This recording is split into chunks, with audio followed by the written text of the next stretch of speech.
Good morning and welcome back into my morning meditation space. I'm Kelsey Sweet. And this morning, as we jump into a new year, woo, Happy New Year! Let's just see.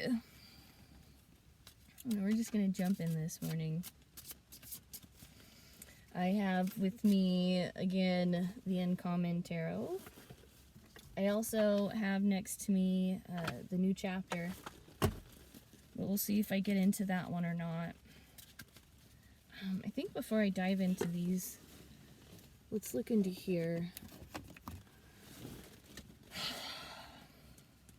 Right, let's focus. Focus and then act was a card that came up for me.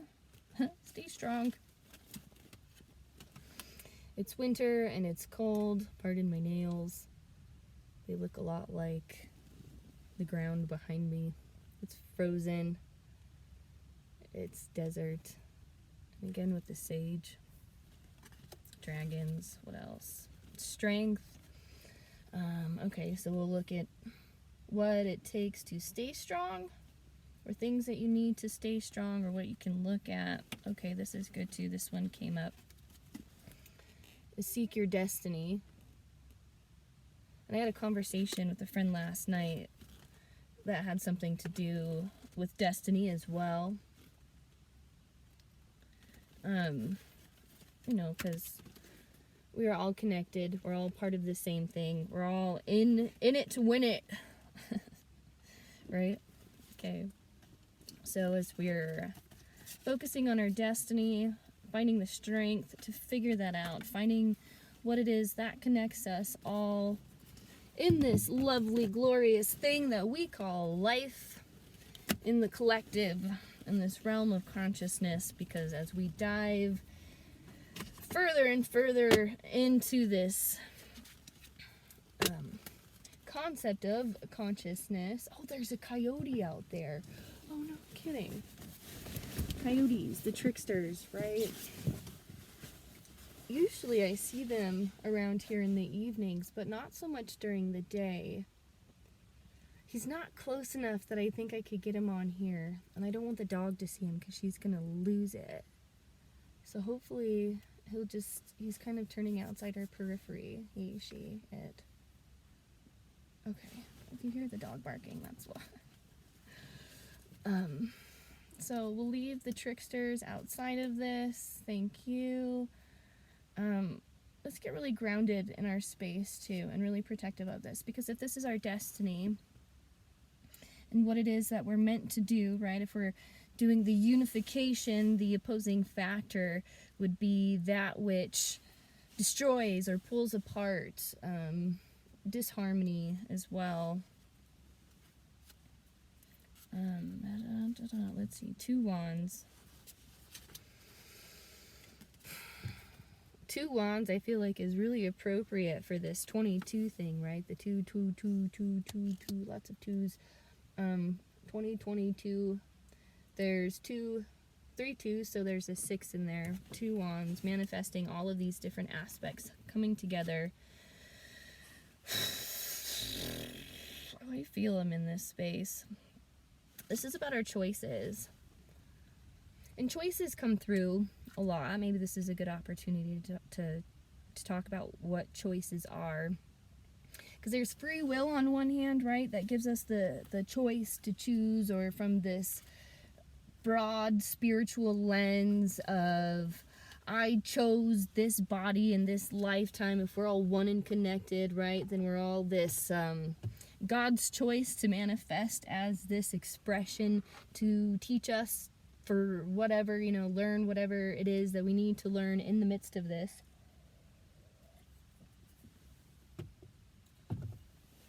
But choices from a behavioral perspective, I'm a behaviorist, right? I've been studying psychology for a long time. I have an integral master's degree in transformative leadership, so that looks like a lot of different things. And I've explored a lot of different concepts in that, and I've thought a lot over the years about choices, especially in the realm of recovery or in the realm of academics, in the realm of the arts. We have to make these choices, right? Or we have to take accountability for our choices.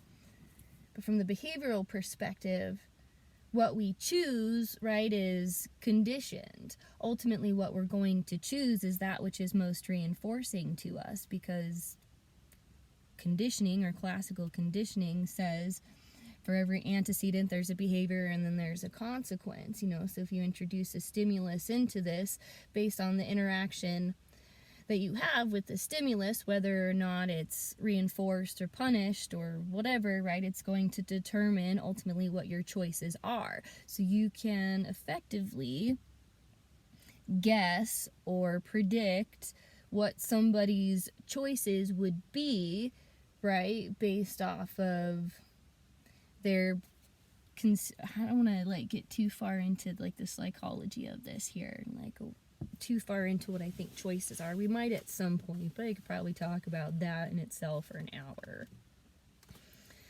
Risk, making plans, possibilities. These are the things that are coming up from the booklet in this. Right? Because it's everything that lies ahead. And this is a new beginning. 6 is about love. It's the ascended step beyond this tension point, like a commitment to a higher self and to a higher purpose. And looking into these.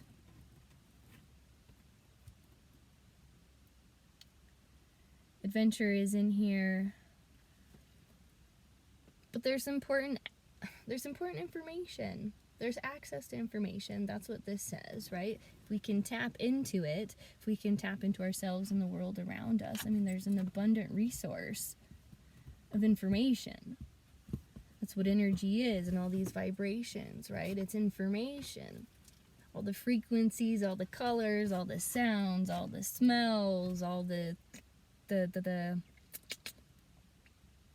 things we pick up with our senses, right? It's information. It informs our senses of what it is that we should be doing. And so that information, how it is interpreted, there's my phone, right? So based on how that information is interpreted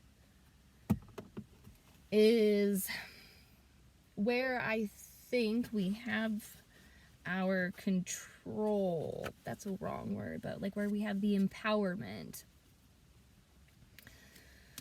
So we're like little control towers that conduct energy,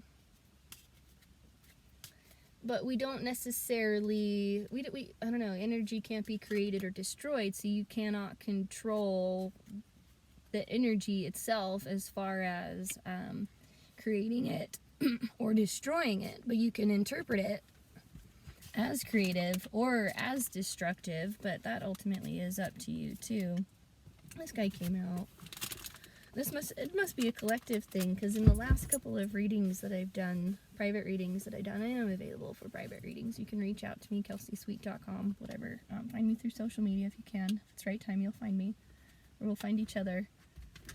But it's this one. It's the Knight of Wands. And Christmas just passed, and in one of, the movies, or, I don't know, reindeer have been a theme. And in something that I saw about reindeer, right, it's the male reindeer that lose their antlers in the winter, and it's the female reindeer that retain or that get to keep their antlers, and they take on these leadership roles in the winter, in these coldest months. So it's just back to this female energy and this feminine leadership principle. What? No, not quite. Yeah, we gotta be careful about that. We step on toes when we start to talk about the feminine masculine. We step on toes when we start to talk about anything in duality, I guess, right? There's this weird dance, but it's okay. It's all transformative. I'm gonna put up more bubbles again. Hang on a second, because I just feel like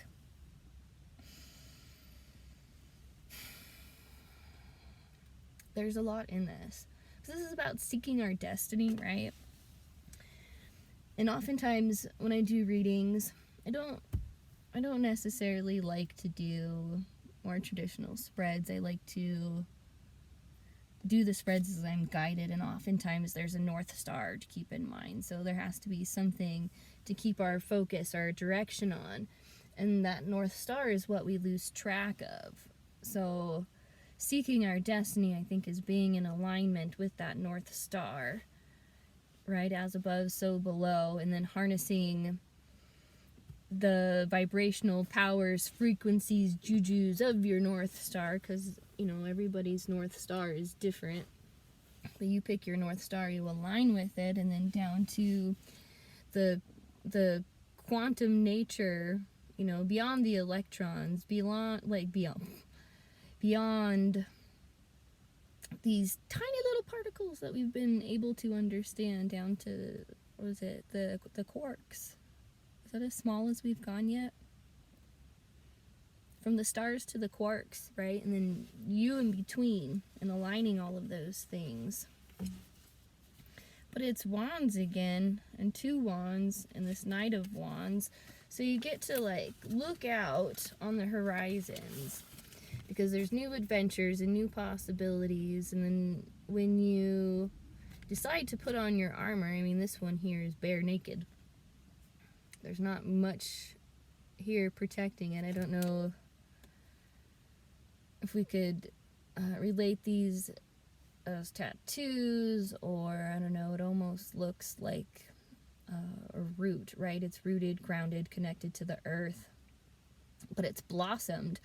And when it grabs its staffs, or when it steps beyond this doorway or into this portal, and it, I don't know, spiritual warrior does the spiritual warrior work, right, to get everything in alignment and everything into full-on harmony, then we're talking about putting on our armor, whether it's our horns or whatever it is, right? We're creating this new journey and this new mission. I think a lot of us are on this. I mean, if you want to jump onto the bandwagon of the wormholes and the energies and the vortices and all the stars and all the whatever and alignments, and then start accelerating the evolution of the human species, I mean, please get on board. We need more of those people in the world. We don't need these people who are stagnating us, right, or holding us back as a collective, or trying to destroy the innovative forces, or trying to overtake like a virus. I mean, how better can you relate some sort of metaphor to this, like, contemporary world than with a virus? It's related to the virus that's going on inside of, like, our physical bodies, or passing around that way. Sexual viruses, right? Spiritually transmitted diseases, or the virus, right? The spiritual virus that would come from that. And then the technology viruses that go through, or even in the realm of technology, when you have something that goes viral, right? We have a virus within our consciousness, right, that needs to be healed. So if you want to jump on that bandwagon, I mean, by all means, I mean, you're either the virus or you're not the virus. So you get to decide, you get to choose which aspect or which side of that coin you necessarily want to land on. But if it's parallel universes and realities, all judgment aside, somewhere, something is existing. Good, bad, or indifferent. So if you can come into an alignment with all of those manifestations or parallel realities and pull them all into the highest, whatever, I don't know, it's interesting. All my alarms and things are going off today. Okay, let's do it. But it's a Knight of Wands, right? So boldness, action, adventurous person, loyalty, but adventure. And I just, my son and I, we just finished his 6th birthday adventure yesterday. We got to light our fire and set our intentions for year 6. We got to clear out year 5, and he's 6 in his 6th year. So I'm just like all giddy and excited about that. I'm nerding out on it.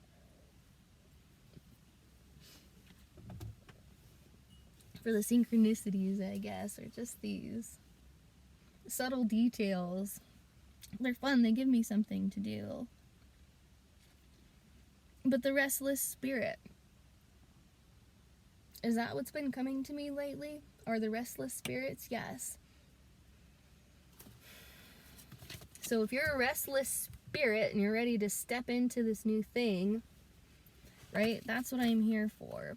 One of my coaches had put out yesterday, you know, something along the lines of who is it that you can help. And so I started meditating and reflecting last night on, like, well, who are the people that I want to help? Because I've helped lots of different types of people, and I've come into contact with, and I've gotten to connect with a lot of different types of people doing this kind of work and doing tarot readings at different events and things like that.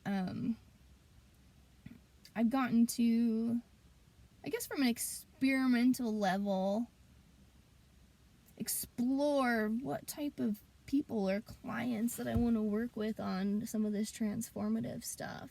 And I want to work with people who are ready for big transformations, or are going through big transformations, who are in this restless energy, who want to take full accountability for their lives and the things that have happened to them, and who want to transform and alchemize that energy into some amazing creative expression that is beneficial for the entire collective.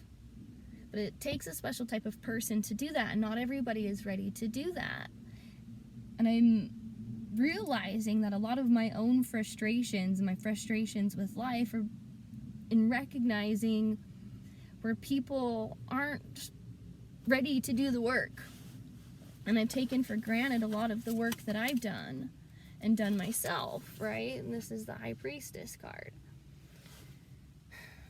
Because when we know a lot of things, then we tend to forget what it was like before we had all the knowledge, right? But if you're tapped in to the source of all the knowledge,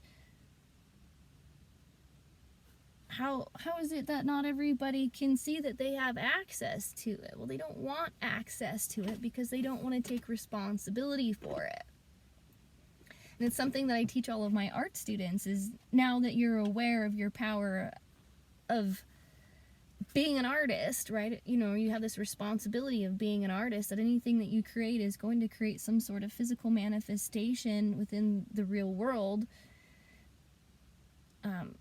In certain cultures, if we go back, right, like some of the first artists were the shamans. They were the spiritual people. And if you were not of this caliber, you were punished or put to death, right, for making art or creating something, because you didn't have the understanding that what it is that you're creating creates an effect for the whole collective. And we've lost that. We have all sorts of people creating things and taking these ideas and these concepts and these words. Thoughts become things, words become things, right? Creating symbols and these archetypal representations of things that are whatever in their head, and they're putting it out there in the world for other people to absorb. And then here we are in this world where there's a lot of disharmony, and it's not so much that, well, it's okay. We all have creative potentials and capacities within us.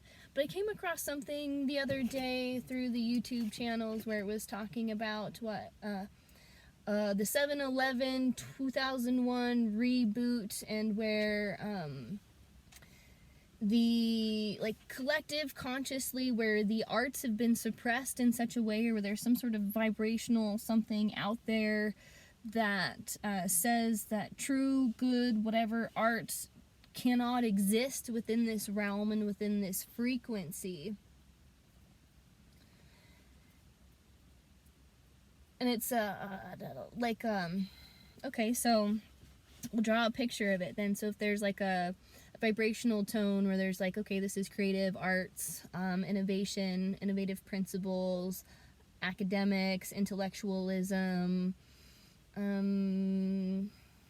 here, right? All of this is creative stuff. And you have, again, this virus or this nefarious thing, and it's responding at a different frequency. So if this one is here and we're creating from this frequency, and we have this one over here, and it's, you know, doing one of these things over here, it's casting a vibrational frequency that is creating a ripple or some sort of wave or waves that are interfering with the waves of this being able to do what it needs to do, right? And then like those of the consciousness in this aspect that are feeding into these waves and these vibrations are under the like the puppeting and the power of the things that are above them. So it creates this like woo, where you think you have free will and all this, and you think you're doing all the wonderful whatevers in the world, but it's being orchestrated by something out here, right, that is a viral sort of thing, that viral consciousness where things aren't what they seem to be, right? And so we have to discern these different energies and frequencies and almost detach or what would be opposite of attuned? Like unattuned, disattuned, or like, I don't know. There's a light's vibrations and particles. It's waves and particles. Light is waves and particles. And so we are water and we are light. So we are waves and particles. So you have waves and particles and all these essences of lights and darks and all these different things that come into play. So somewhere within our own core, as above so below, from that like quarky level of anticolor at our like baseline essence, right? If we shift within the realm of anticolor, play around with the vibrations and the frequencies, and we reattune, right? For we have this, then all of a sudden you have a frequency in this which can cut through the frequency of this, right? So that this begins to butt up against itself, and this goes everywhere, and this comes up, and then this is whatever, and then like in here we have the butterfly thing happening where eventually, right, the butterfly cells win out over these caterpillar cells. But the butterfly cells aren't competing with the caterpillar cells. They're not fighting the caterpillar cells. The caterpillar cells are fighting the butterfly cells, but the butterfly cells are ascending. They're finding new ways out of this, right? They're putting the caterpillar cells, behavioral term, on extinction. They're not responding to it, right? They're not playing into it. They're looking for the response and the vibrate or the frequency, right? Or they're looking for the behavior to reinforce. And if it's not going to happen, and then eventually this will come into extinction. But from a behavioral perspective, if you put a behavior on extinction, right? You're no longer responding to something that you've been responding to for a really long time, you get an extinction burst, right? You get this, like, the toddler temper tantrum. You can't tell me no. What do you mean you told me no? No, boundary wall. They're going to do anything and everything they can to try to break down that boundary and get inside of that core to be able to access that which is most reinforcing to them, which feeds it, right? Which continues and perpetuates this ongoing cycle. So don't play into it. And I see people playing into it and feeding into it all the time. It's called enabling. Right? Oh, I see this bad thing happening over there, but it's not happening to me, so I like that thing that's causing that bad thing to happen, or whatever, because it hasn't made it happen to me, but I see it make it happening to other things, right? So I'll enable this bad thing to do bad things to other things, so long as this bad thing doesn't do something bad to me. So what do I need to do to not make this thing do something bad to me, right? Because now this thing has manipulated me into adjusting my behavior to avoid punishment. Right? And here I think I'm doing the right thing, not getting punished, because I'm receiving reinforcement from this person, but this person has my behavior under control. Because if I don't react or respond the way that it wants me to respond, well, then it's going to hurt me. And I know that because I see it hurting other things around me. And if I don't want it to hurt me, well, then I better appease it. Like, this is the worst attitude to have. Most people have this. There's like, the behavioral stuff just goes right over people's heads. It's so basic and so simple. And it sucks because people who understand this, especially some of these classic behaviorists, right, who have been using this, of this like very misogynistic, patriarchal mindset, they use those tools in a very manipulative way, and then they decide to call these things something else, right? So then we're getting into the neuro-linguistic programming, where we're talking about the behavior of the neurons in your brain. I know it's a lot. Okay, so what does it all mean and why? It's the star.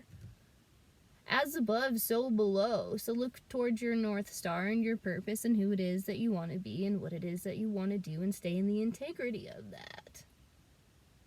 Can you believe, I can't believe, right, like one of these classic behaviors, getting mad at me for wanting to be altruistic? Fine, I guess you can just be altruistic then.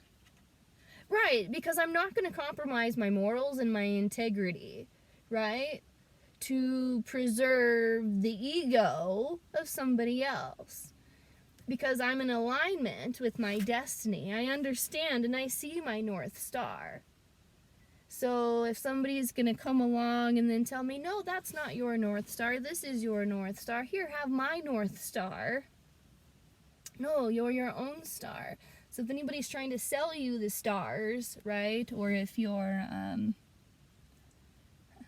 right, back to the viral thing and the linguistic programming, how we're using words and how we're programmed, right, like computers. Computers get viruses, humans are programmed, we get viruses, right? So words program us. Words can program computers, but you have, like, computers are programmed through ones and zeros. They're binary code, right? And then through this binary code, you can add in the language, but if we're going down to, but it has to be translated, right, between robot and human. But we have this binary component within us, right, that is also affected and translated and programmed with the words, symbols, shapes, colors. It's basically the same thing. Like the letter A is still a symbol, right? But the color of the A also has different things. Colors are vibrations, so they make us feel certain ways, right? Colors have tones. As much as music has tones, they're interchangeable, right? And then if you're synesthetic, right, where like I can feel color, things feel like color to me, or sounds create very intense colors for me. So, and it's interesting because synesthesia is something I learned from a grad student as an undergrad that can be conditioned and trained, which makes sense behaviorally, right? Or if we're evolving into this, but I mean, we can get into some of that stuff later. But again, star seed, star essence. If I look to the book for this one, what do we have? We're about 30 minutes in.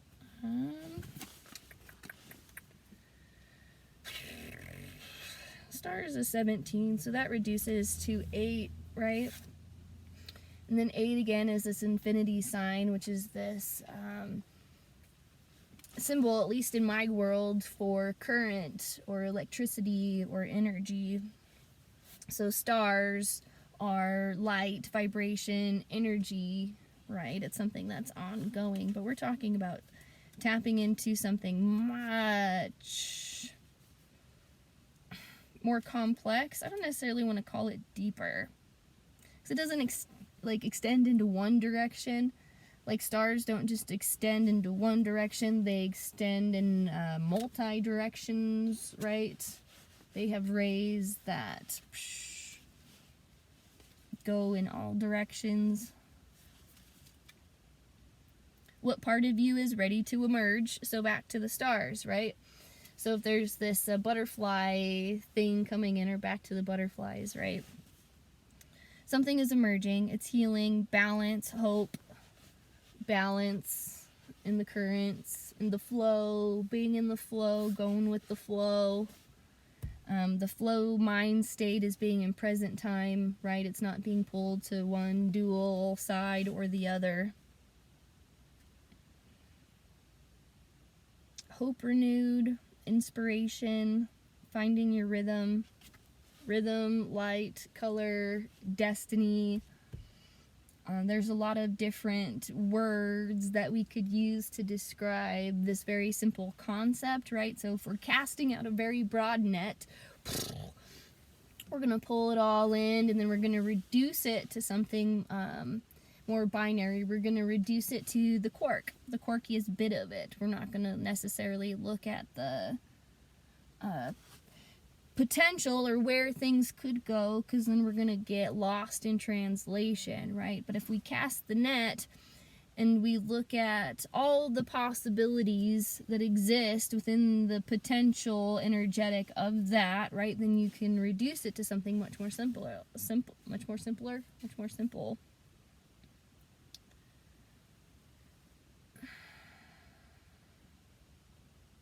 You're clear and clean, ready to rise like a phoenix from the ashes. I mean, the phoenix part comes up a lot, too. Burning through things, cutting through the fires. Just some similar things that have been coming up, like, through some of my Facebook posts or in some of my, blog things. I haven't been posting all of my blog posts. They're just kind of floating there, waiting for the right time to come out, I guess. I'm still emerging myself in a lot of different ways. Two of Swords, trying not to look at the battles, discernment, discerning the emotional stuff, because the emotional stuff is energy. There's important stuff in it, but you also have to be able to discern the emotional expressions of others, because they're not always honest. We start to distort. They're distorted. I don't necessarily say dishonest, but distorted. But it's distorted from this either masculine or feminine perspective, something extreme on either, right? Which distorts the whole energetic flow of things. What am I looking for? There you are. So back to choice again. I mean, Two of Swords is talking about choice, truce, equilibrium, introspection, finding stillness in the current of it all, right? Your equilibrium, getting your balance, understanding where you are now to where you need to go. It's that North Star thing, right? Because if you're floating around out on the seas in your ship, right, it doesn't really matter where you are out on the ocean. I mean, as long as you can see your North Star, you can find a direct alignment to it.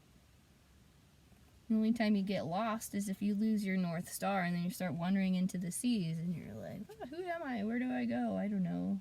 Clouds in the way. Be patient with yourself. Be patient with others. In times of conflict, take the high road. So again, in the realm of conflict, or if anybody is trying to create conflict with you by pointing out your flaws, or by creating these things, or by creating these standards or expectations that aren't fully communicated, I don't know, if they just don't recognize you, there might be something in that. Love that you are different. That was my card that I pulled out for myself before I started all this. Because I've been reflecting a lot, right, on the INFP aspect of myself. And it being like a rare personality type. Like it's just like a small percentage of the population. And they're like, it's like the group that is most easily misunderstood. So I'm trying to embrace that and really acknowledge that, and trying to, doing my best, because trying is not doing, but doing my best to, not get distracted by all the insecurities of things. What? She's sensing my anxiety, probably. Okay, let me clear out kind of my own stuff for a second here. I'm going to put these ones over here. Do I want one more out of this deck? Oh, there's the Priestess again. Do I want one more out of this deck? Maybe. Okay, so...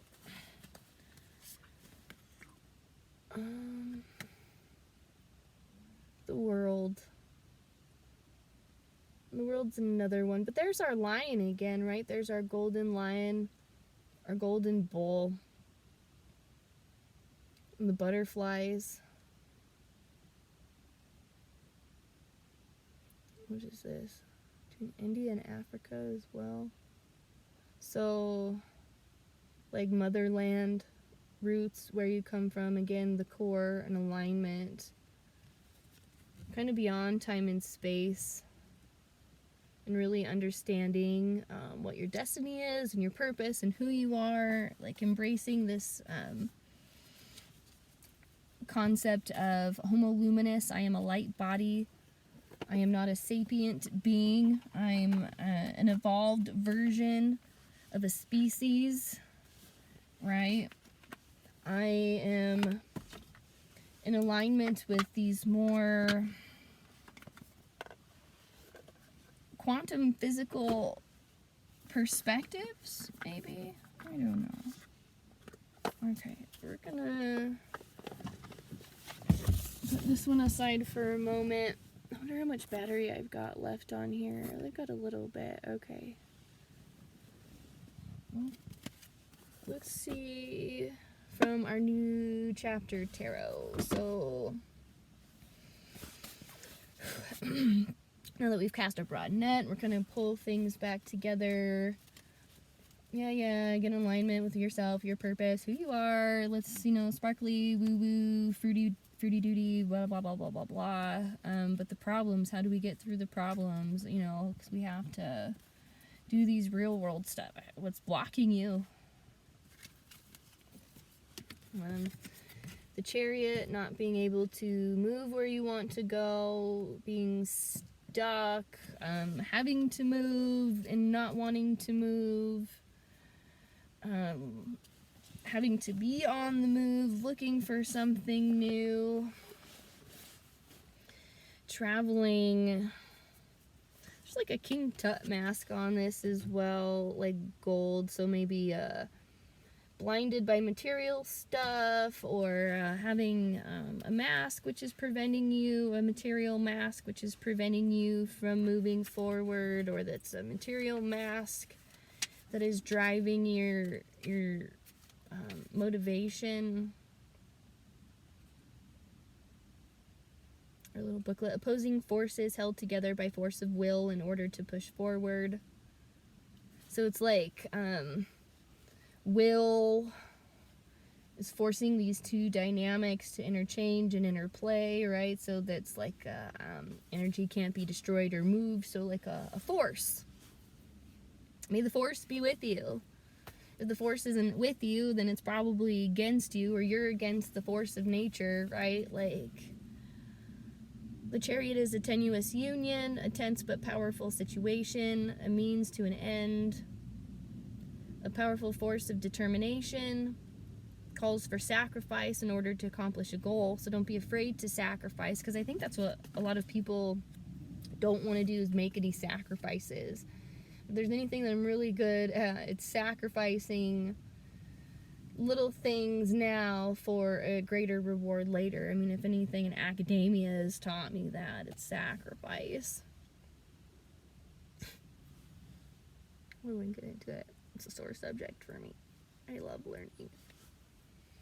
But it's cost me so much. I've had to make so many sacrifices just to have access to that knowledge and to gain access to that knowledge. Like, it's cost me, like, I've had to sacrifice so much of the material bullshit just to be able to have access to truth and knowledge. It's like we live in this place where you can't really have both. You can't have it all, right?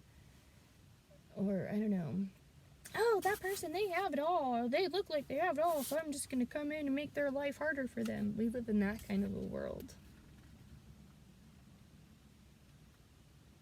I know, again, where things aren't whatever, and then if you try to come in trying to help, I don't know. I have a lot of thoughts there. This card rules by strength rather than love and can represent a volatile but very powerful source of energy, right? So if you're looking for dominance or to overcome things, right? Or like if you're like, I'm gonna caterpillar dominate whatever, you can't come in, I'm gonna force, I'm in charge, I'm the one, I'm the king of the mountain, I'm gonna whatever, I'm gonna, this is my driving factor, I'm gonna whatever, you feel that intent, right? Like, I tap into that energy and then, whoo, that stuff is intense. I love you! Right? Yeah, that's not love. Love doesn't drive like that. Love is peaceful. Right? Love looks like this. It's not this one. Right? It's not this driving force. It's not this chariot. It's this one. Some of my favorite Kundalini poses, right, are the funny breath poses where you have to have the hands up. You have your hands in different mudras, right? But Kundalini is holding one pose for a long time. So when you're doing this for 20 minutes, you find love in this space, right? You don't find love in this battle. You don't find love in this fight by fighting it, right? You find love by fighting yourself, right? By fighting the will to want to move out of this space, right? Before the transcendence can happen. Because when you sit through the discomfort of this and you breathe and you breathe and you breathe and you get to your core and you access your core, you tap into all the subtle body things yourself. You're not fighting yourself. You're healing yourself and sending yourself love and acknowledging all of this stuff that has been repressed. Like, that's intense too, right? I definitely have been in a few, or like have held a few long breath poses through like meditation recovery stuff, whatever, and just have completely, where my body's completely succumbed to the energy and the healing nature of it. And I've had these very profound and intense healing emotional experiences by doing the work and doing the introspection. Because the introspection isn't just like writing in the journal and reflecting back on the thoughts. Like, it's doing the physical work, right? It's going beyond and going deeper. It's not just like, I'm going to spread love and share love and talk about love while I'm fighting everything around me, right? You're feeling the love and like understanding what love and the energy is when you're in this space and you're like, fuck, shit, oh, it hurts. I just want to move and I want out of this, but I've got 5 more minutes to go. Right, and then you hit that 5-minute marker and you're like, wow, I didn't know that all of that was within me, right? And then you've come out of it and it's this regulated space. It's alchemized, right? You're doing the energetic work. It's intense, it's beautiful, but holy moly. I don't necessarily recommend Kundalini yoga to just about anybody. Nobody warned me about how activating it could be when I jumped into it, and I jumped into it like post something incredibly traumatic. And yeah, nobody prepared me for how activating all that energy could be, and all, because I practiced pretty religiously for a good 2 years, 3 years, and then I've just loosely incorporated the practices into my daily life since then. But I mean, it just activated so much, more than I was ready for, maybe more than the people around me were ready for. Because if it's personality profiling things, what is it? The secret language of birthdays, within that, I'm the week of energy. I just have a lot of energy. I'm the week of energy. I mean, just having energy, go, go, go, go, go, go. Like, I don't know. I'm a $110 on a good day, because, like, I just have energy. I just burn through it, through brains, expression, just energy. I go, go, go, go, go, go, go, right? Like,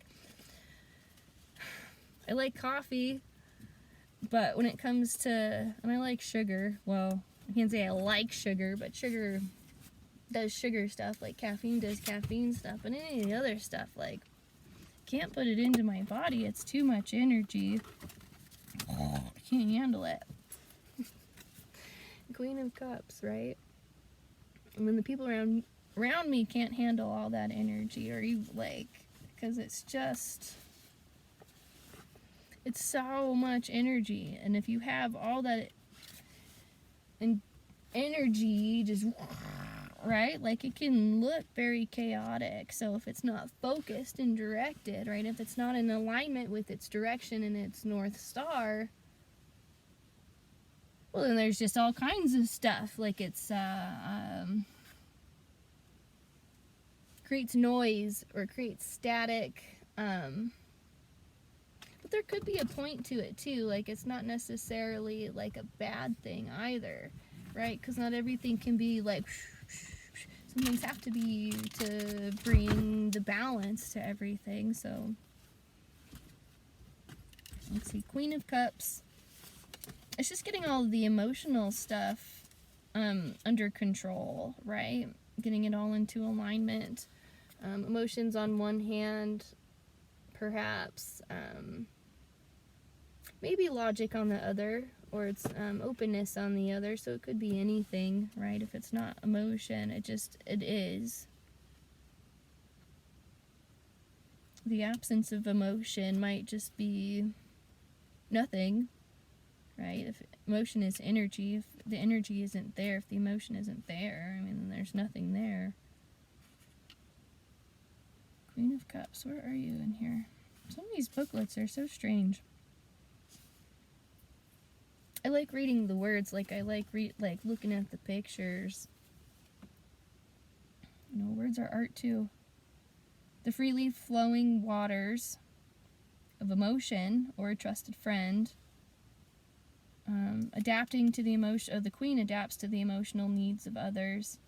This card stands for mutability, connection to one's emotions, empathy, perhaps to a detrimental degree. So, again, unconditional love can get you into a lot of trouble. Detached compassion is a good replacement word for that, right? If we're talking about neuro-linguistic programming, if you need a new programming code for your emotional body, get out of unconditional love and go into detached compassion.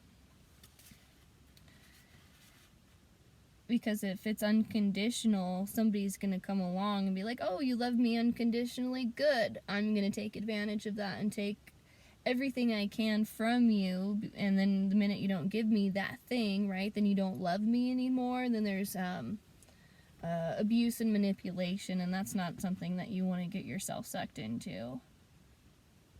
Let's see, you're entering a period of understanding as you accept both trauma and joy as experiences equal to your self-growth, right? If it takes shit to make bliss, thank you, Modest Mouse, right? Then I'd rather, if it takes shit to make bliss, just listen to the song, The View, okay? Accept yourself without judgment or conditions. Trust your feelings and intuitions, feel your feelings. Feel your feelings without judgment. Do the work, do the whatever. Feel your feelings. Like, go into the introspective work and do the poses, do the breath work, tap into the spirit and do the work this way, right? And then connect in, and then you can find ways to process and connect with counselors and coaches if you need to, right? There's other resources that you can kind of pull into, but ultimately at the end of the day, when you can sit with yourself and work through your stuff, you've got it. Let's do 2 more cards as we wrap this up so we can keep it to an hour or right around about there. My tummy's calling. It says breakfast. Talking about all that energy. Let's see. Ooh.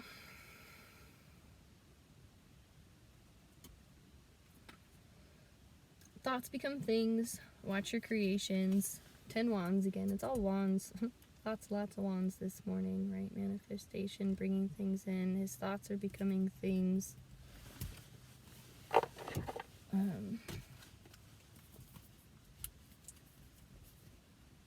It feels so good with the sun coming in the windows right now. There's like snow all around the hills, especially kind of like this way, and then the sun's right here, so the light is just beaming off of everything, even though it's like literally freezing outside. Just taking a moment to feel gratitude for the warmth.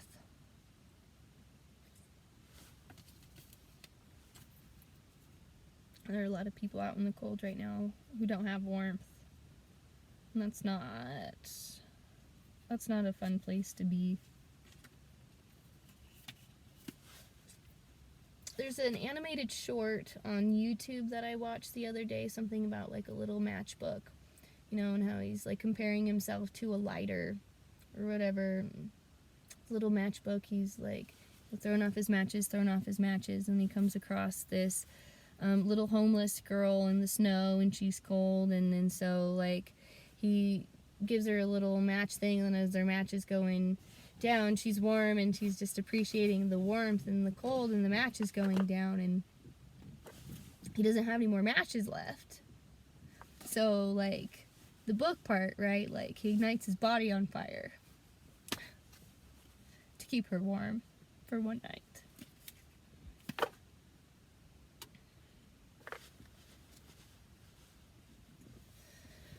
We're going to clear that space out because there's just, yeah, the view, right? Like, if it takes shit to make bliss. Finding gratitude for the little things in life, right? Recognizing what you've accomplished and all the hardships that you've come over, right? But, like, the self-sacrifice part, we gotta watch that. Let's see, let's look at the book. Let's distract myself out of this, because there's a lot of emotion in there. I'm not exactly sure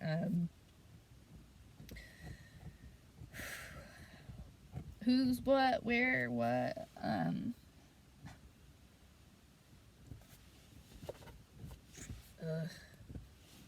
keep feeling all the things sometimes.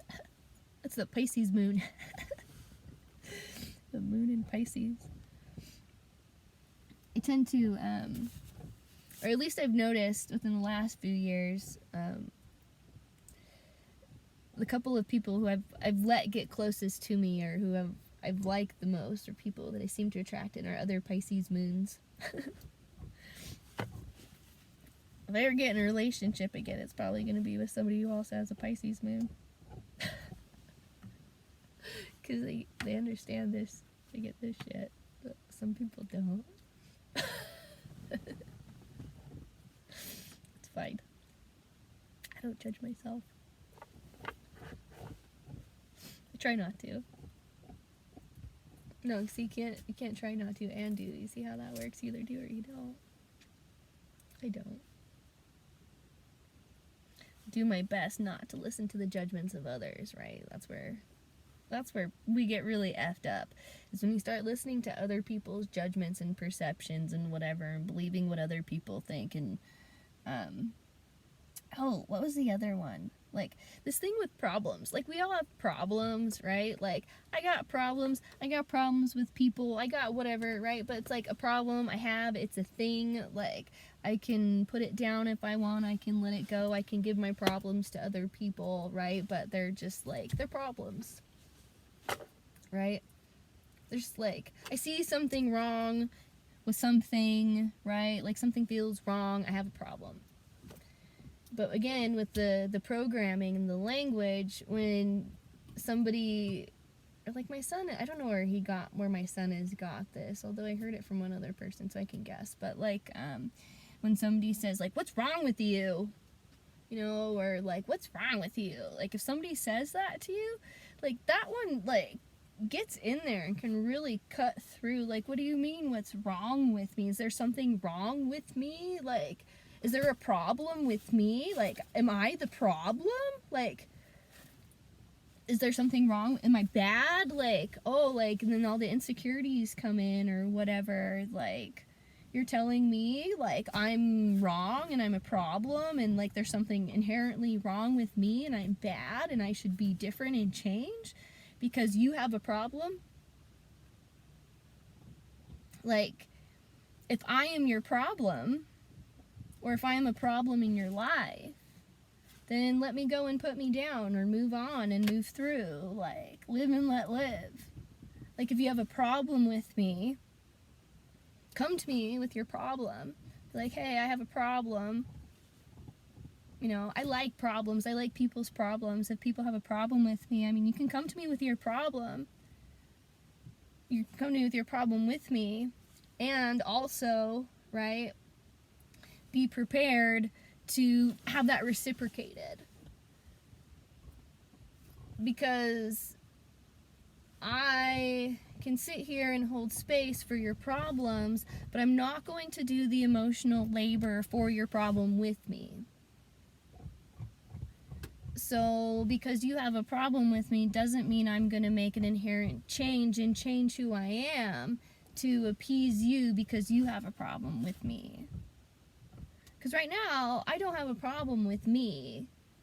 I have a lot of problems. I have things that I'm trying to fix. You know, I like finding problems like puzzles, so I can fix the problem. I can alchemize it. I can change it. I'm an artist. I can recreate it. I'm a scientist. I can find a problem and create a solution. But if there's no solution within the dynamic, right? Like, I'm a catalyst. I sell myself as a creative catalyst. I'm a catalyst. So if you come to me with a problem, I'm going to catalyze that problem and we're going to get a reaction, right? We're going to get a chemical reaction. This can look like a lot of different things, right? Good, bad, or indifferent. Something is going to happen. I still haven't even found this guy in here yet. Where are you? There you are. Feeling overworked, distracted, or unfocused, pulled in too many directions. The will does not know how or where to direct itself, right? You've tried many approaches and feel overstretched. That's part of the problems, right? How do we create solutions to these problems that we're feeling? Rest and recentering are needed, but it's hard with a burning will. Like, if you're restless, if you're a restless spirit, it's going to be really hard to sit here like this, right? It's going to be really, really difficult to sit here and work through your stuff if you're really restless. You have to take action, right? You have to take a step. You have to find some sort of way to physically get this energy out. There's a lot of different ways you can do it. Kundalini can be very activating, but again, there's a lot of different ways. I had somebody, I don't know, maybe 4 years ago or something, approach me because he wanted to do martial arts with me. And it's the second time in my life somebody has approached me about it. And maybe, I don't know, like 15 years ago or something, like, it was a while ago. I had somebody, a numerologist, one of my, like, social media followers, contact me and then be like, can I do your numbers for you? You have all these 5s in your charts. And then he was a martial art instructor as well. and then suggested or wanted to train me to do martial arts, because I have a lot of 5s, and then I have this 2 dynamic in there, so I like being in my physical body and having a physical outlet, because I have all of this energy, and when I can learn to channel that energy into something physical, I don't know, I just see really cool things happen. I'm really athletic. I've really liked sports most of my life, and I've been pretty darn good at most of them. You know, I haven't always been the best, but I've definitely have strived to be at the top. I'm good, I'm strong, I'm fast, I'm quick, like, I'm fit, I'm flexible, I like being in this, whatever, right? And so finding a way to direct and focus that energy, because I can sit here like this and I can ascend one plateau with myself and then get there. But then there's still this restlessness. Where does this go? Where does this go? It comes out in dancing, in singing, it comes out in exercise, it comes out at the gym, it comes out on a punching bag, it comes out in art, it comes out in writing, it comes out in walking. I walk a lot. I love walking. It comes out in running. Right? There's a lot of different ways that you can shift and move through these problems, but you've got to get in alignment, get clear with yourself, figure out what it is that you like to do, what it is that you're good at it. You know, there's all sorts of personality profiling out there, all sorts of mirrors and lenses for you to look into, so you can get, like I said, like this